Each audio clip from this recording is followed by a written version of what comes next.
తొలిచూపు చాలంట చిత్తాన చిత్రంగా ప్రేమనేది పుట్టగా తొలిచూపు చాలంట చిత్తాన చిత్రంగా ప్రేమనేది పుట్టగా 10 మంది అంటుంటే విన్నాను ఇన్నాళ్ళు నమ్మలేదు బొత్తిగా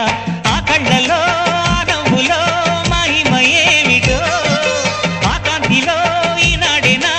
ఉదయమైనదో మదిసీమలో ఇన్ని మరుమల్లే గంధాలు మనకెన్నడూ లేని మృదువైన గానాలు మొదటి బలపు కథలు తెలుపు గేయమై తీయగా స్వరములు పాడగా ఏ స్వప్నలోకాల సౌందర్య రాశి నా ముందుకొచ్చింది కనువిందు చేసి ఏ నీలి మేఘాల సౌధాలు విడిచి ఈ నేల నడిచింది ఆ మెరుపు వచ్చి